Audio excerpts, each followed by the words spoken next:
Lovely to be back in Caroline's Corner. Have my little piece here just to acknowledge why and what the intention is here. And it's first of all, welcome.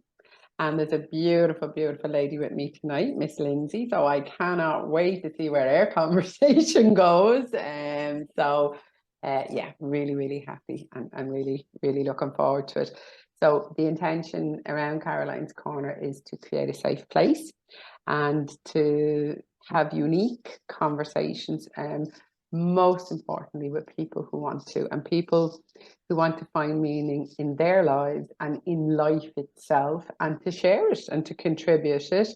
I know I am supported by my wonderful and beautiful son and daughter, Connor and Amy, and my soulmate, John, and I feel nothing but encouragement and love, and from friends and family. And over the last few months, and again, the whole idea of the podcast is just to let it go out there and let it do its own thing, let it move through where it's meant to and to who it's meant to go to. And I have to say, some beautiful, beautiful conversations are coming out of it, and some beautiful people who are going, yeah, these are the type of conversations we'd like to have while we're on this earth. So that is the intention of Caroline's Corner. And at present, I am practicing as a therapist, Zoom. Me and Lindsey were just chatting and walk and talk. I'm a therapist for 30 years, but I really like now that there's a nice blended approach. I've worked in suicide and mental health for many, many years, and I was a founder of an organization, and I tutored. So now I'm studying globally things that I really care and I'm passionate about, and they're starting to now turn into teams and people that I can hang out with, and we're starting to do some more meaningful things that I definitely want to be part of. And I'm also working in admin in 3 lovely doctors' practices in Terranure and Cabinteely and Churchtown. So I hang out with them all there, and I'm learning loads of stuff there. I'm just hoping it's staying in. So that's me. And I am just, God, Lindsey, where and when and how did we meet, sweetheart? I mean, I'm just so happy we're hanging out together. Well, I remember well where Yeah. we met. Do you want to say it or will I? No, you go for it. Go on. So it was on my podcast that I used to do with Danny and Graham. Hi, Danny. Hi, Graham. I think a bit sore with me for leaving the podcast, but sure, the 2 lads have ran miles with it, which is brilliant. Fair play to them. But fabulous. And that podcast, a perfect example of the intention of starting the podcast was around kind of health and fitness, but it's taken its grown legs, and the lads are doing brilliant. But you came in as a guest. It was 10 years ago. I got a Facebook memory the other day. Yes. And I remember thinking that I knew nothing of you. The lad said, this lady's coming in. I done a quick Google just to be up to date. But then in your presence versus what I read online was very dear. You know, I was like, this lady is a powerhouse. Your journey, all the work you were doing, but also then your energy in person was very empathetic and kind. So you were someone that was getting stuff done in a strong way, but without compromising their values, which I loved. And I haven't been able to get rid of you since, basically. No, you're stuck with me. I tend to follow you around, don't I? So I was just saying to you there, I had a look at your present profile, and I remember when we met as well, Lindsey, and I was wowed by your intentions and also the decisions, how you shifted from training in UCD around law and commerce, and it was fascinating. So at the moment when I have a look, it has that you're the owner of the LDPT Strength and Nutrition. You're a coach, MMA and Kickboxing Fighter, female Fight Nutritionist, busy lady, and obviously former presenter, What's the Story, with the 2 amazing lads, Danny and Graham. I'm sure they've forgiven you by now. Yeah. And then that you had an issue when we chatted, you'd studied law and commerce, and commercial, commerce. And you are also, you just recently got married, and you looked, and now so did Austin. I gotta throw that in there, but you look stunning. And your three babies, Bodhi, Izzy, and Veda. Yeah. So I just there's so much, but I know from chatting with you, Lindsey, and maybe if you want to add to just what I've shared, and I know we said we'll check out the questions and see where they bring us, but like you when you made your mind up about things, you just went for it. You still do. Yeah, I do. It's funny because I think, because obviously with my own kids, I think what in my childhood made me decisive and not afraid of, changing the course. I don't know. I just, with the law thing, I used to sneak out of bed at night and watch Law and Order with my dad. So sleep, me and him be watching Law and Order when I should have been asleep. And that's what I thought being a solicitor would look like. Obviously, it absolutely didn't. And I'm kind of one of these people, I'm okay with letting things go if they're not working. A lot of people would say, I'm after putting 6 or 7 years into this, it's a waste. Whereas I think, well, it's nothing is a waste, as we know, they unfold the way they should and they're supposed to. But also what would be a waste would be staying in that career for another 50 years if I didn't like it, versus the 6 or 7 years of studying, Absolutely. I was always sporty, and I was arranging my 9 to 5 job around when I could train. So then I just decided, and to be honest, I haven't worked a day since. I really haven't, I love and it's that thing, people as well. This is so funny. We're already going off on a tangent. Like, Caroline, when have you and I ever had a conversation that got nuts?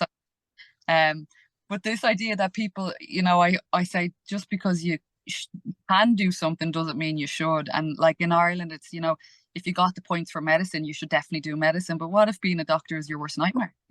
Like, absolutely, totally, and utterly agree with you.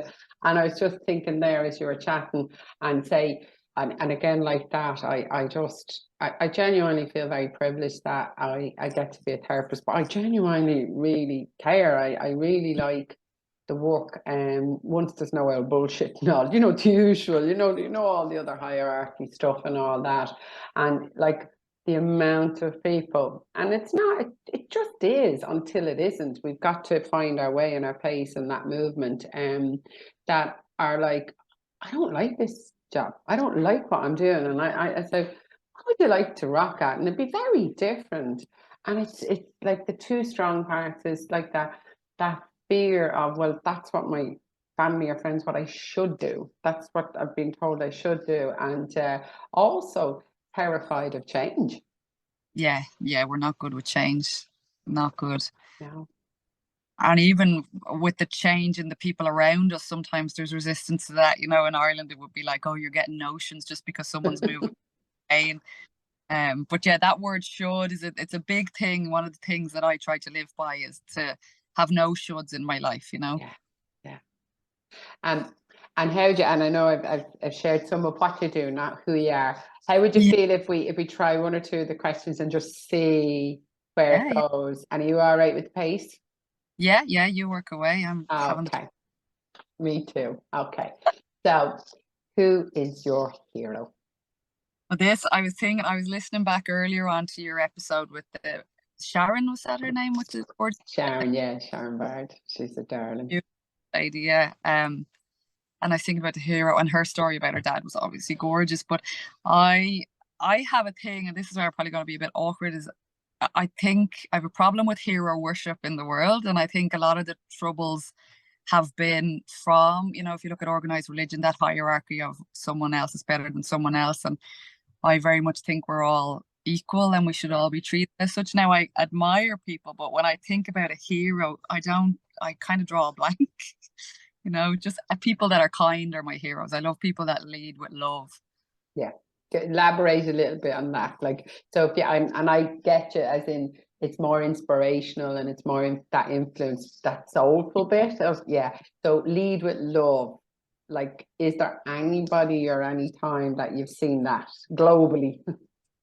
No, I guess it's more the people in my life. Like Austin would be a great man for changing my perspective. Like I would be naturally, well, I would have in the past, kind of quick to judge or to form an opinion, and he is a great man for seeing things through different lenses. And then I have a friend, Amanda, who is a beautiful Swiss lady, and she can do nothing but see the positive in people and situations. And I just think Wow. that is so good.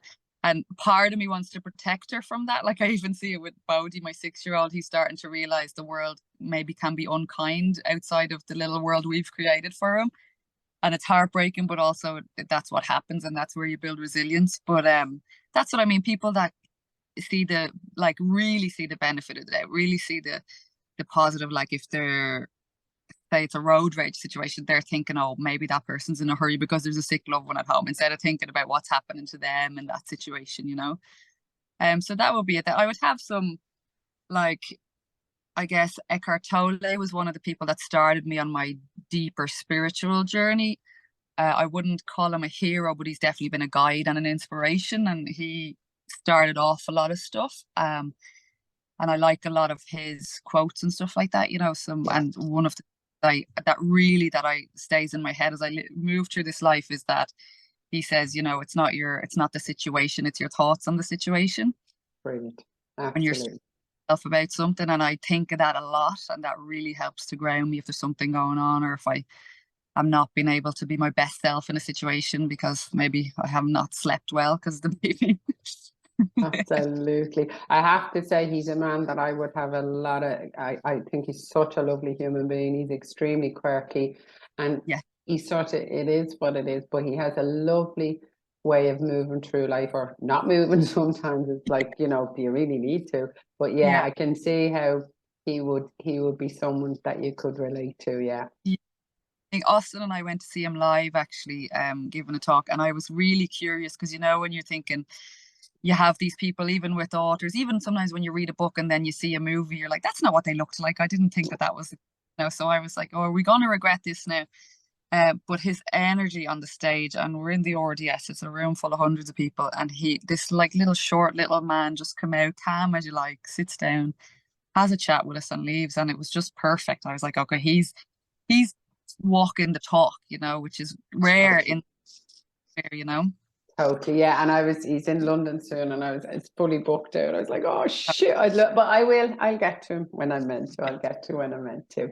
Thank you, my dear. Is it all right to go into another little conversation with a question? Yeah. Oh, cool. Okay. What was your first job, Mrs.? So my first job, well, I have always been on the hustle. So when I was about 9 or 10 years old, I was borrowing my friend's pocket money, I remember, and buying Christmas wrapping paper in the shop and going and selling it door to door at a profit. Oh, well done. But other than that, then not long after that, there was a lady down the road in a different housing estate that had a deli van. So I used to go to her house on Sunday and make her sandwiches for going on the building sites on Monday. So that was my first, or someone else paid me. But I've always worked, since about 10 or 11. And then I was working in cafes, and I always was independent. I always wanted to have my own money. Okay, entrepreneurial. I love the wrapping paper. Yeah, I know. I just don't know. Like Austin and I were only talking about it yesterday because I was saying to Bodhi, like, he's 6, he'll be 7 soon, and he's obviously off on a summer holiday, and he's going to go to work with his dad tomorrow. And I was saying, yeah, now, and you've got to do a bit of cleaning in the gym for your summer job. And Austin was like, he's bloody 6. And I was like, yeah, well, when I was 8, I was doing such and such. I can imagine. And you know, you're after reminding me, I lived in Ballybrack in Dublin, and before the houses were built across the road from us, there was a big farm, Galvin's farm. So in the summer, we'd hop the wall and rob the daffodils, and you go around the houses selling the daffodils. And I remember going into one man's house, jeez, and I forget it. So he thought we'd rob them out of his garden. Jesus, he chased us down the road. So yeah, we were mindful where we went, but yeah, I love that, the wrapping paper. That you brought me back to the daffodils. Thank you. I know.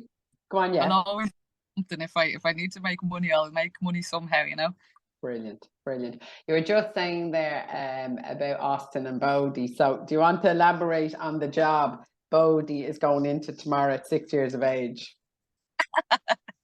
So I own a gym. So myself and Austin, who's my now husband, and Damien, who was my kickboxing training partner for years and years and years, were working out of a gym in Glenageary where I met you. And that we were doing personal training. We were paying rent to train out of the gym, train our clients out of the gym. And then that gym changed its business model. So it was going to be class-based. So there was no space for personal trainers to be working there. So the three of us decided to try and find a premises between the three of us. That was about 8 years ago. We did find a premises and we're flying ever since. So we have our own gym in Monkstown Farm now, the Lab Performance and Nutrition, and there's 3 other lads working with us as well at the minute. And we love it, and I get to work with like some of my favorite people, obviously. And do you know what I was very drawn when I met yourself and Austin and John, my husband, we rocked down with it to actually. Connor's rocked down, and I know Amy, listen, you can't get rid of us. We tap in and out. But what I do remember was that your broad outlook, yourself and Austin, like when we spoke about Taoism, you know, Austin's, that's where I rock when we spoke like that about. So you had the physical element, but you carried and you carry a much more broader, open life approach, that sees people as full human beings, but souls or spirits or whatever we want to call it. But you've really honed into that, and I think Damien, even with, does he do massage? I'm trying to remember, but I remember one of the reasons I really took to the gym was that it was like, this is a full human being walking in the door, and you combined it in how you relate to people and the relationships you build in what you do, helping somebody on so many levels to be the best they can be, as in their essence, as opposed to just the physical body. Yeah. Well, thanks for saying that, because that's important to us, and that is we look at the health from a 360-degree view, is what we say. But you know, Austin has his qualifications in functional medicine, so he looks at, you know, the nutrition. But if someone has any symptoms, rather than treating the symptom, which medicine generally does, he will look at the root cause and try and figure it out from there.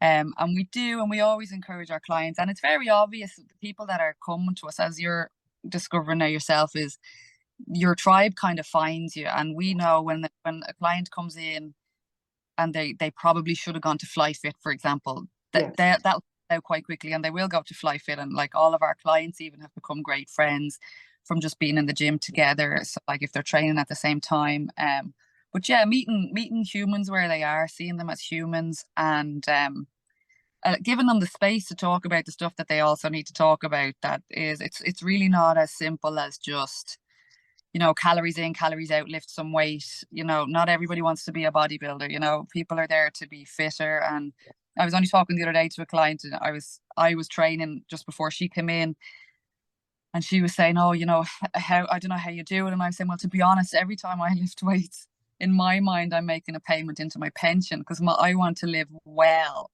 when I'm old. I don't want to just live till I'm old and be in bits. I want to be alive until I die, you know? Yeah, totally. And I know one of the things, and I know tragically for you as well, sweetheart, but that loss and grief is physical. And I know for me, even with Connor has tapped in and gone down. And I'm, like you said, I link into transcendental art meditation, but also Ayurveda, but lots of very broad. And I know that, well, loss is everywhere in life. It's not just about physical loss. So it's like, change is inevitable, and it frightens the shite out of us. And it's the loss of not being a teenager anymore, not being, you know, it's a constant sort of, and it's how do you, and it's like you said with Bodhi, he, you know, he's to transition, and he's to learn that, life can be fairly challenging. And I think what I loved about yourselves and Austin is that, like that trauma, you know, grief, death, loss. It's physical, but like you said with Austin, it's not just about, right, we're going to sweat that out, and yes, because your chi and your energy, you need to move it, but there's a broader picture going on, and it's like helping your body integrate something very painful. And I think that's, you are huge around taking the fullness of that in. Yeah, we are. No, I don't know. We've had a few people in, but we're very open, and I think we talk to people, like, obviously, probably a good time now to mention. So our middle child, Izzy, was a stillborn, so she died at birth. And it was funny at that time. I remember because I was kind of still looking pregnant, but the baby was gone. But I really needed to move, and I didn't. Like, it's so funny, your body just tells you what it needs from you, you know. So I was actually, at that time, for a couple of weeks afterwards, I was driving to random places to go for a walk alone, hoping I wouldn't bump into anybody, you know. Absolutely. But just that move, but like that, and we would be open about that. We would talk, like, I have a lot of female clients, obviously, and unfortunately there's a lot of fertility issues, there's a lot of miscarriage, everything is going on for people, and I'm always very open about that, and I talk about what I went through and my experience of it. And people like that, you know, giving people, like exactly what you're doing with the podcast, giving people the safe space to talk, to realize everybody's human, you know. Like, I bump into clients in Tesco and they'd be looking in my trolley and, you know, so, oh, you've got some ice cream there. I'm like, of course I have ice cream. Like, I'm a human being. No, but people, I think in the fitness industry, I'm sure it's probably in all industries, but people like to portray themselves as saints and put themselves up on pedestals. And what we do at the lab, and what I do with, even with the females that I work with in my female Fight Nutritionist business as well, is just be honest, be authentic, to be my and people respond very well to that. It's very easy to relate to that, you know. Yeah, and I know when we were chatting, and it's so lovely to bring Izzy into the conversation, because I know she's with us, sweetheart, and Veda and Bodhi. And I think for me, that I was able to as well with you, when I like that, I had to push the word away for quite a time, and I'm still just I don't know what you say, Stephen, I don't know, fucking words get in the way, pain in the fucking arse. But I remember I was able to say to you and chat and say, this trauma is so physical, which it is, and I'm learning at my own pace, in my own way. But like, you know, that, and as you say, the tribe, you know, they come, and it is so important to have people around you that can bear witness, that can look at those conversations and say, whatever happens in life, it's going to impact physically, like the body holds scores, it's going to, your emotions are going to come up, you know, as Alex said in the podcast, they're coming up anyway. So it's how do we navigate them, or what relationship do we have with them? But if you've no access to those type of conversations, and you know this, and I know from John being an acupuncture for 8 years, that stagnation in your body is going to make you very, very sick. 100%. As you well know, Caroline, if you try and push those feelings down or manage them, they're going to present somewhere on your body with some ailment, and it usually is the thing the person most cares about. So, like, without sounding shallow, if it's someone that might be a little bit vain, or say they have a face-to-face job, there's something will happen on their face that will make them have to say, no, I have to stop. If it's an athlete, it's usually like a knee or a hip it'll present in. So they're genuinely can't train their body. Your body's going, you're not listening to me. So I need to do a thing that will absolutely make you stop. And then that's before you even look at chronic illnesses. Like, I think a lot of people create chronic illnesses themselves by ignoring their emotions or not.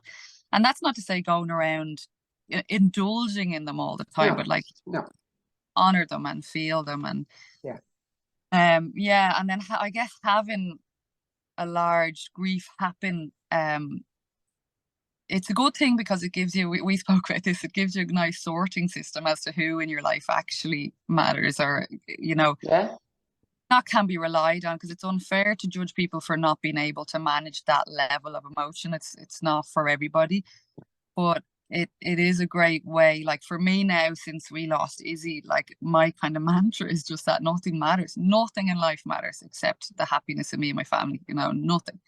So I find myself, I really don't get stressed out anymore. Like, we had our wedding a couple of weeks ago, and there was a lot of people around us very stressed, and I think they would have liked us to be a bit more stressed, but we were just, it's all fine, it's grand, it'll be what it will be. And and then on the day, people all complimented the atmosphere in the place and the relaxes, you know, because what really mattered on that day to me was that the guy, the druid that was marrying us, showed up, the pig on the spit was crispy, and that the band was good. And obviously, Austin, where does Austin come into it? got too much baggage. He wasn't going to not show up. But no, getting, I think, a big grief. And don't get me wrong, when I was going through it, if someone had started pointing out linings, as you well know, Caroline, I'd have punched them in the face. But absolutely, it gives you a great sorting system, I find. Yeah. And I think like that, you build a life around grief. You know, it's coming with you till the day. And like that, Izzy's with you, John's with me. And that, I think just that saying, yeah, this is okay. And I'm going to learn together a relationship. But when it's shite, it's shite. Yeah, exactly. And it's allowed to be shite, and you're okay to say. And then the people that you find are your people are the people that are going, yeah, it is shite. Full stop. They're trying to fix it. They're not trying to, they're just going, yeah, look, I'm sorry you're going through that. That is really shite, you know? Yeah, absolutely. Yeah, but oh, I've lost my train of thought there. What was I going to say to you? Don't worry, it'll come back. It'll come back. It'll come back. Thank you. And then yes. Just from what you said there, and just for and like that, how are you doing pace wise? How are we doing? Yeah, lovely. Wow. And I'm conscious sometimes when you go to chat, if I'm chatting, it takes a second for your voice to come in. So I'm mindful of that. So we're not, you know, I'm watching it, so it's cool. Just say one thing you'd say to your younger self. I'm just thinking, I was just looking at the question and it sort of went like that. And I was like, just sharing so far the chapters in your beautiful book. And it's like it is a big question to say to yourself, because I don't know if regrets work. I don't know if you can, you know, if you go back and change one thing, shit, you might change everything. And then, you might meet certain people. But with that being said, is there one thing that you might say to your younger self? I think probably that idea of not getting bogged down in the small stuff. Don't be sweating the small stuff, you know. And I guess there's an element of time will pass anyway. That's a thing for me, you know, like time is going to pass. So you can either do what you want to do with that time or not, but that time is going to pass regardless. So just being mindful of that, I think.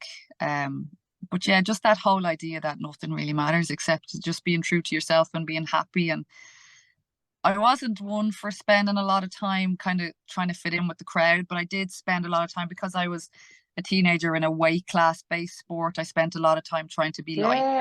Yeah. What was that like? That was like, it was challenging, I guess. So there was two things going on. So I was kickboxing, and there wasn't a lot of women kickboxing at the time. And there was me and maybe one or two other women came in and out of the club I was kickboxing in. So two things happened there. I obviously was very conscious of what I weighed, and I associated what I weighed with whether I was doing good or not, which is ridiculous. Teenager, when you're growing, you know, you're gonna be putting on weight. But the other thing was I tried to kind of defeminize myself because I was training with lads all the time, and if they started seeing me as a woman, the worry was that my training would get affected because they wouldn't take me seriously as a training partner. So now in life, because I'm very fiercely passionate about women and Mother Nature and wombs and all of our power in our femininity, but I had to do a lot of work to allow myself to be feminine and not to see femininity as weakness. Can I ask, and I know this is a very broad, how do you go, and I'm not looking for an answer, it's just I'm very, very taken by like that fitting in and that feminine side. Jesus, hang on a minute. What was the movement, or what started to move in you to actually go, oh, hang on here a minute, because there wasn't a lot of women in the sport. So you had to make a choice when it wasn't a popular sport for women. Yeah. What made me move towards accepting my femininity? Just and not only that, I mean, you've literally gone into the work you do. I mean, like you said, when you're going, yeah. I know when the decision is made. Absolutely. But this is my most aligned work, and if I look back over the years, that's always been the case. My brother actually made a lovely speech at the wedding, and it was really nice. He had to do like a little 2-minute intro of me during our ceremony. We had a beautiful ceremony, And he said, Lindsay's always, since she was born, well, I'm the youngest, so I upset my brother and sister by becoming in existence. But after that, I love it. Since I was a child, I couldn't suffer injustices if I always fought for what was right. And I think that's where my feminism comes from, because I'm surrounded by seeing women being like myself, told to like take up less space in the world, be smaller, be quieter, and I can't anymore hide from it. So from my expertise in that arena is with female athletes, so I can help them to reach their full potential. But it was just a gradual thing. I think in my mid-20s I was finishing up kickboxing and I was moving into another martial art. I had come out of a long-term relationship, like a 10-year plus relationship, where I owned a house with that person, and I moved back into my parents' house, and I had decided I didn't want to pursue a career in law. I was changing career. So all of that going on at once. So I was like 26, moved home. My identity was wrapped up in kickboxing, but I had decided I was finished with that. I needed like a new chapter. And so I done therapy. I done therapy for like a year and a half. And I done straight delving in there and loved that. And I kind of just looked into that in therapy. Why do I associate being seen as female, being seen as feminine, being seen as sensitive, vulnerable, with weakness? And I unpacked all that, and it was all of that kickboxing situation, I have this question came up. This just came up now. So we live in a world, and image is huge. Fashion, weight, size, everything. I mean, I know I carry it myself. I know I watch and I get concerned about body parts and stuff like that. And as I've got older, and then obviously with loss and grief, as you said, nothing matters anymore. But you start to, and I think what I was very struck by when John physically died, I refused to put any makeup on. I refused to. It's like to just rip yourself from the world the way he was ripped from the world so horrifically. And I think I sorted everything down, colors, everything, just moved it. And you know what, you're gonna have to remind me there now. And I was talking to one of the girls up in Churchtown today, Debbie. I remember I said, okay, I need to go somewhere, do something anonymous and walk in. And I it only came to me today when I was coming home. I wore a really dark coat, and I refused. I never forget, it was a Tesco's plastic bag, because when all the awfulness of what happened to John when we were in Malaga, I had a bag and I had to carry everything around it for the police, for everybody. And I brought the bag home and I hated it, absolutely hated it. And I hated everything in it, but the documents, everything had to keep moving.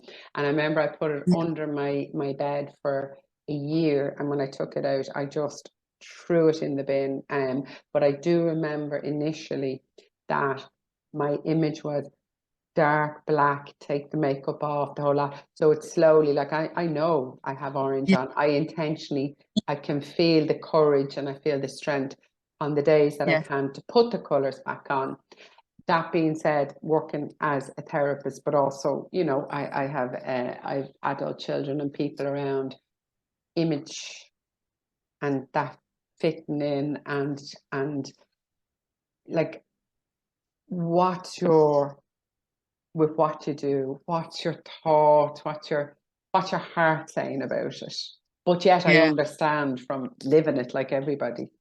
Exactly. Yeah. It's well, for you, like, I feel like I know exactly what you're talking about, because when you're going through that grief, you are really, I think you're close to back to the source. You're like a newborn baby again, is what I feel, that you've all of the nonsense and the noise of life and society and jobs and everything just leaves you, I think. And all it is, as you know well, is just about surviving.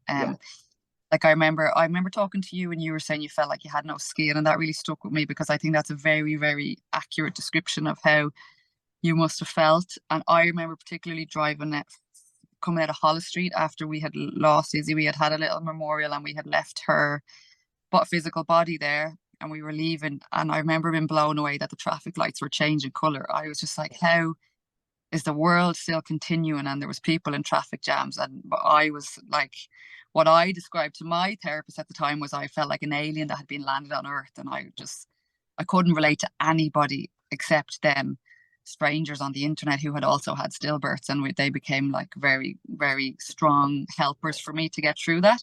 Yeah. So your image, I can see why you weren't arse putting on makeup or any clothes or putting any effort. They say put effort into yourself. For me, putting effort into yourself is keeping yourself well by eating your body, training. This has reminded me, I used to live with a bodybuilder, and her mantra was, if you work the hanger, the clothes will look fine. I like that. And like that. So you know, you're on the front line with that body image, and what, you know, and we know it represents what's happening in people's lives and how they're, to the best of their ability, managing their emotions. That being said, what are you learning that support someone, not to judge them, but just to take them where they're at? What are you learning? Because if this is how you feel in your body for whatever's going on, what are you discovering, or what have you discovered? Well, I could nearly go as far as saying all, but definitely the vast majority of the women coming to me have got some form of like either disordered eating or a disordered body image or some, and it's impossible to avoid it. Like I know myself, say for example, just shopping for wedding dresses, and I was saying, oh, that one doesn't, I don't look great in that one, or I don't look small, is what you're saying is this dress makes me look small, this dress doesn't. And why in the world do I need to look smaller? And I know that, and I really feel that in every cell of my body, but I still get tripped up with that stuff, you know. Okay. So I'm supporting women, and it's so funny, as you know, conversations never go how you think they will, but these ladies are coming on to me expecting to have a nutrition consult to help them make way for their fight. And what's happening is they're getting a conversation with someone that is saying, please have some compassion for yourself. No, you don't need lighter to be better. Yes, you can feed your body, and you absolutely have to feed your body to, one, perform, but two, to just nourish your body. You're doing a lot with it, and for living old. So, and then the feedback I get, I guess, from people is that, again, that authenticity, and you know, they might have worked a nutritionist before that kind of done what they asked, which was their meal plan. And there's been clients that it hasn't been a good fit, and the way I look at it is they're not ready. I won't compromise my integrity by giving someone a diet that's going to make them lose weight or get on weight, but they're going to be starving their body, and I won't do it. And I won't, but I do generally know when that client, they'll probably be back when they are ready. So they're going to probably spend another year or two punishing their body. They're going to get an injury, or they're going to lose their period, and then they're going to realize what's going on. And that's fine. There's no ill will from me about that. But the work I'm doing with clients is much deeper than nutrition. Let's just say, you know, we're talking about totally. And what about the men? Well, men, it's the same. Like, men have the same hang-ups, but fortunately for men, they're so easy because their hormonal fluctuations start from morning to night. They don't get big, you know, monthly cycles. So if a man does what I ask of him, he'll get the results he wants. Whereas women, because of their menstrual cycle, and generally because they come with a history of binge restrict dietary cycles, it's a little bit more complex, and it doesn't happen as quick and as straight line as it does for men. I remember I had Veda last summer, has becoming a mother of a daughter really renewed my rage on the cards women get dealt in the world, and it's opened my eyes. And even with regards to Austin, because he's always very supportive of my feminism and my pointing out the discrepancies between men and women, female and male experience in this world. But when we had her, so Bodhi would be a very bright child, like he loves mathematics, and we have for years we've had a running joke. We're saying, Jesus, he's never going to get laid if he doesn't stop with the maths, you know, and we're laughing about it, saying I love it. Right? Which, like we have a good sense of humor around it. But then Veda came into the world, and she's this big chubby bundle of joy. And I made the comment, God, she's not going to be petite. She's going to be a voluptuous, you know, Betty Boop type thing. And Austin was like, don't talk about our daughter like that. And I was like, hold on a second now. We can talk about Bodhi being a virgin when he's 40, but we can't talk about Veda, you know? And he's like, oh, you know, you made a good point, you know? And these things that exist that you don't, unless you're looking for them, you don't know. But that is in every aspect of life. There's male and male. And that's one thing I'm passionate about, because at the minute, it's all just the scientific research. There is no scientific research that includes women, basically. Really? Like there's bits and bobs, but nothing of merit, you know? And when they do include women, they control for the day of their cycle they're on to make it easier. So they'll all be on a day 9 of their cycle, or they'll be on a hormonal contraceptive. So they won't be actual real life cycling women. Okay. Because that's too, you know. And tell me, I was just thinking there, I'm learning so much here. This is brilliant. I won't have to go to the gym. And actually, I walk for now. And I think like that's something when you were chatting, I know I shared it before. I've physically been quite sick for the last 4 years, because it's either my body's sick or I'm making it sick by the throwing in antibiotics or Valium or gin or cigars or vapes, and that's the way it is. But I've also, the other stuff is aligned. It's doing its thing alongside it. But what I did recently, there's a beautiful girl, Frances, and she has a group online. And I just said to her, look, I don't move. I move, I stop, I move, I stop, I move, I stop. And I can feel in my gut, that's where I carry an awful amount of trauma and stress and all. So anyway, I just hang out in the background, and she's just brilliant. And I just said, look, I want to move where I don't have to go for a walk. So I'm starting to move physically a little bit more. And I can, and again, my husband was an acupuncturist for 8 years, so I know how this works, you know, and I actually can feel that chi moving a bit more, and it's not getting caught in my gut as much. And I have to say, if like you, someone had said a few years ago, you know, get up and walk, sweet divine Jesus, I'd have just hammered them. But I had to come to it of my own pace. And again, you know, working with Frances and saying, look, let's keep it simple, because I get distracted easily, or I get agitated and then it's gone out the window. And I know me and you have had these conversations, but I think just from listening, Lindsey, from what you've shared, and thank you so much, and your own really, really tough experience with your baby girl, but that yourself and Austin and Damien, that is our take and that much bigger, broader life universe approach, and then that we all rock differently, but you're taking that all into account. And I know from as a therapist where I could relate to you, that's what I work at, but that you understand you're not going to click with everybody, and you wish them well, and you go, no, because you've got to hold on to your own integrity. You've got to hold on to, you know, I won't be everyone's cup of tea as a therapist, and I'm not meant to be. And I just say, you wish them well. So it's not about a business. It's not about, and there's no problem putting a value on yourself, but it's about holding true to yourself. And that's what I hear passionately that you're doing. Yeah, absolutely. And what you find is, and again, since losing Izzy, so it was a rough couple of years, because Austin's dad died very suddenly the year before. So a year to the day that Izzy was being cremated was Austin's dad's first year anniversary. So Austin, God love him, was going through terrible grief from losing his pillar of strength throughout his life. He's an amazing relationship with both his parents. And although his dad was sick, we didn't think he was dying. It was very sudden. And I thought I was doing my best to support Austin through that grief. And I was grieving my relationship. Me and Brian had a very close relationship. I loved him.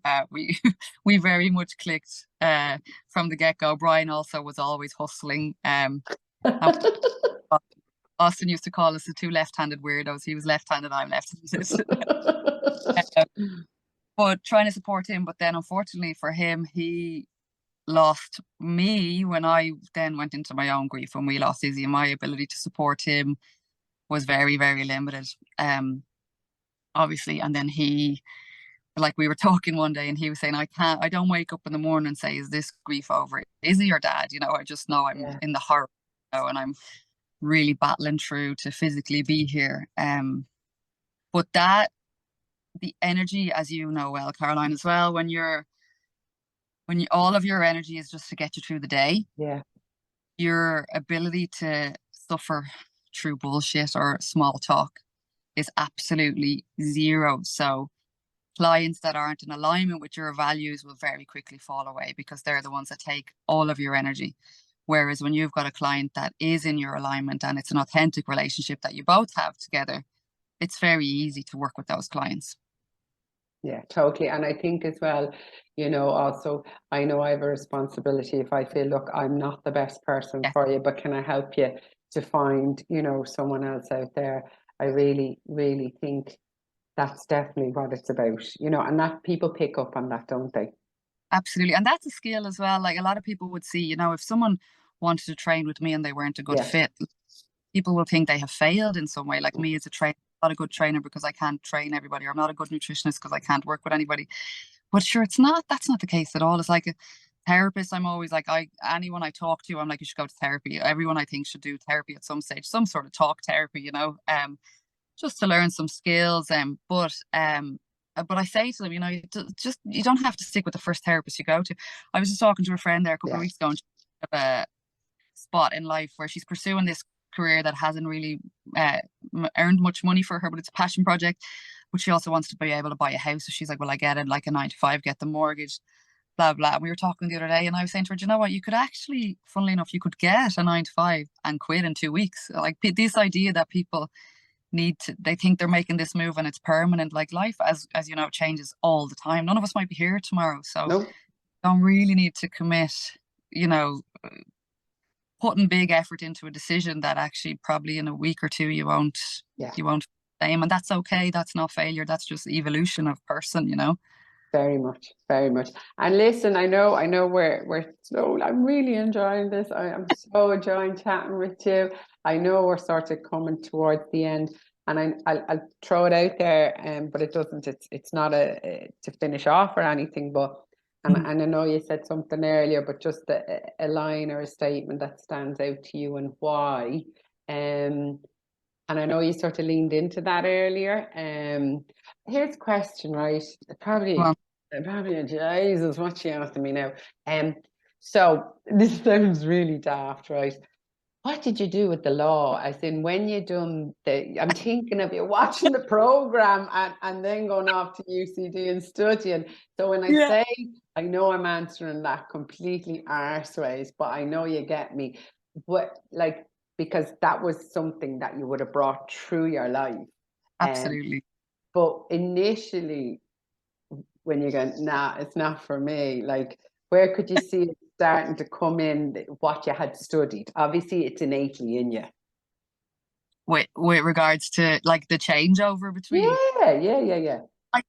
What happened was basically all through university and doing my apprenticeship and stuff like that, I was competing for Ireland in kickboxing. So I always had a world championships coming up a year. So I was kind of on autopilot going through life, and I was always either on a weight cut or had a fight coming up, and I was organizing myself around training. And it was only when I actually made myself a little bit sick from doing too many stupid weight cuts. So I stepped back and decided not to fight for a few months. So then I actually just had a bit of energy, and I was looking around kind of going, actually, do you know what? This isn't for me. I don't like it. I was surrounded by conflict. I don't like conflict, you know. I was doing my family law office, and I started out, I was coming home, I was still living at home because I was still quite young, and I was saying to my mum, like, everybody gets divorced, this is really sad. And she was like, no, just the people that come to you get divorced, you know, not everybody gets divorced. And I'm a real believer in love, a lover of love. I love a good love. Favorite thing, as you all know, when I met you and John, my first question is, how did you meet? I just love but then I was getting cynical on the other side then, because I was in it too much and it just really wasn't me. I didn't like conflict, didn't like being around it, but I was just kind of going through the motions. So then I was like, actually, do you know what? I don't love this. And I didn't hate it either. Like my last office I worked in was in Crumlin, Caroline, and this will be you as well. I used to love the little old ladies would come in and they changed their will like once a month, once every 2 months. And they didn't even have, it was like 100 quid to the church, to the priest, 50 quid to Mary down the road. But the security that they felt knowing their will was in order, I just loved it, you know. But on the other side of that, I had what I call the bloody slippers and trippers coming in, and it'd be someone like, I fell off the curb and I want to see what the council, and don't get me wrong, people have bad injuries. Like I remember two women I worked for that the airplane steps weren't connected right and they collapsed and they really damaged. So I'm not saying people shouldn't sue anybody for injuries, but there's just that I don't like that aimless sue, and I fell off a curb. I hurt, you know, so that was quite toxic and negative, and it just wasn't me. But at the time, I had started doing strength and conditioning with a coach, James, in the gym I wound up working in, because he approached me. He came into my kickboxing gym and said he was doing his master's and he needed to work with an elite level athlete for 12 weeks. So could he do my S&C if he'd done it for free? And I said, yeah, absolutely. And as I was working with him, he was saying to me, do you know, you'd make a great trainer? And I was saying, geez, I was thinking to myself, because I knew I wasn't going to retire as a solicitor. I already knew that, but I didn't know what the thing was. And I was teaching martial arts classes anyway at the time, so coaching people wouldn't have been new to me. But I said, you know what? So I just started doing my study at night for my strength and conditioning qualification. And then what I done was I went part-time in the office and started taking on clients in the morning and the evenings. And then when stage that I was having to say no to clients because of my time in the office, I had to make the leap. Jeez. Thanks. I was dying to know. And tell me, I know, it's so lovely. I could sit just talking all night. Before we finish up, how has the pace been for you? I just think that was just such a beautiful conversation. But what about you? Oh, gorgeous. Yeah, like I think, I don't know if anybody else would be interested in our conversation, Caroline, but as you know, choice. We could talk for another 3 hours. So the last time we went for a walk in the pier, you were in my house 4 hours later. I know, it was wonderful. And you know, just what you said there, which is really the deal about the intention of this, and I know that's, you're totally aligned with it as well, is that this is a conversation. It already has a journey. It already is going to go to, so it's lovely just to let go and not to have to think about that. And I know you feel exactly the same. Absolutely, yeah. We were chatting yesterday just to check in to get our timings right and stuff, and I had said to you that I don't actually want to think about it too much because I want it to just organically flow as it is. Totally. And before we finish up, would you, and you don't have to, is there any quote or statement or something that stands out for you and why? It's just out there as a question, but if not, you know, no bother. No, I think that you know, not the situation, your thoughts on the situation is a good thing that people could learn to live by. With regards to, I would be thinking about the kind of young professionals that I work with, say, that are very in their life and they can't sit still, and every so often, you know, they're panicking about something that's coming up. For me, generally with clients, it's not making weight, or they have a fight coming up, and you know, they worst case scenario everything. So I think just thinking about that, actually that situation is one thing, but your feelings around the situation is what's causing you the stress. Yeah. Thank you.